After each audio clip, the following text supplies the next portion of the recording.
છોટાઉદેપુર જિલ્લામાં શિક્ષણ વિભાગના અંધેર વહીવટનો વધુ એક પુરાવો સામે આવ્યો છે। છોટાઉદેપુર જિલ્લાના નસવાડીમાં એક તરફ કન્યા શાળાની વિદ્યાર્થીનીઓ કુમાર શાળામાં ભણવા માટે મજબૂર છે, તો બીજી તરફ કરોડો રૂપિયાના ખર્ચે દીકરીઓ માટે કન્યા શાળાની ઇમારત તો તૈયાર થઈ ગઈ, પરંતુ હજુ સુધી તે શરૂ કરી નથી।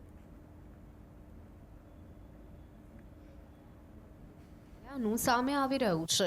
છોટાઉદેપુર જિલ્લાના નસવાડી ખાતે કન્યા પ્રાથમિક શાળાનું બિલ્ડિંગ કરોડોના ખર્ચે બની તો ગયું છે, પરંતુ ઉદ્ઘાટન થયું ન હોવાથી આ બિલ્ડિંગ ધૂળ ખાઈ રહ્યું છે। જ્યારે નસવાડી કન્યા પ્રાથમિક શાળાની વિદ્યાર્થીનીઓ નસવાડી કુમાર શાળામાં 2 વર્ષથી સવારની પાળીમાં અભ્યાસ માટે જાય છે। ધોરણ 1 થી 8ની કન્યા પ્રાથમિક શાળાની વિદ્યાર્થીનીઓને અભ્યાસ માટે પૂરતો સમય મળતો નથી, જ્યારે કુમાર શાળામાં કન્યા શાળાની વિદ્યાર્થીનીઓ બેસતી હોવાથી વિદ્યાર્થીનીઓ છૂટે ત્યાં સુધી કુમાર શાળાના વિદ્યાર્થીઓ સ્કૂલની બહાર બેસી રહે છે।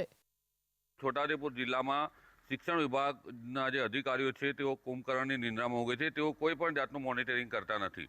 અહીંયા સવાલો ઊભા થાય છે કે એક તરફ શાળાના ઓરડા અમુક શાળાઓમાં નથી, અને જ્યારે એક શાળા બનીને તૈયાર થઈ ગઈ છે, આજે 1 મહિનાથી એને તાળું મારીને પડ્યું છે, ત્યારે અહીંયા સવાલો ઊભા થાય છે કે જે અધિકારીઓ છે તેઓ કયા કારણોસર આવી રીતના શાળાને તાળા મારીને મૂકી રાખે છે।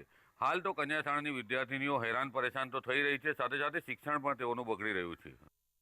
છોટાઉદેપુર જિલ્લામાં 6 તાલુકામાં અનેક ગામોમાં શાળાના ઓરડા વિના બાળકો અભ્યાસ કરે છે, ત્યારે નસવાડી કન્યા શાળાનું બિલ્ડિંગ બન્યા પછી કન્યા શાળાના વિદ્યાર્થીઓ ઉદ્ઘાટનની રાહ જોઈ રહ્યા છે। છોટાઉદેપુર જિલ્લા શિક્ષણ અધિકારીઓ બાળકોના ભવિષ્યની ચિંતા નથી કરતા, તેમજ તેઓની મુશ્કેલી પણ નથી જોતા, તેનો આ વર્વો નમૂનો છે।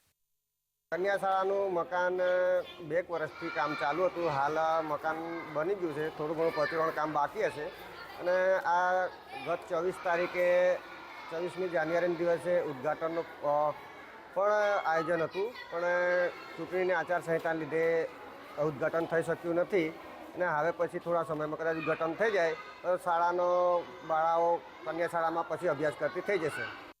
નસવાડી ખાતે કન્યા શાળાની વિદ્યાર્થીનીઓ શાળાના બિલ્ડિંગ વિના 2 વર્ષથી હેરાન પરેશાન છે।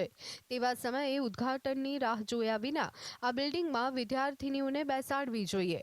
જ્યારે આદિવાસી વિસ્તારમાં અધિકારીઓના વાંકે પ્રજા તો અત્યાર સુધી હેરાન હતી, પરંતુ હવે વિદ્યાર્થીનીઓ પણ હેરાન થઈ રહી છે।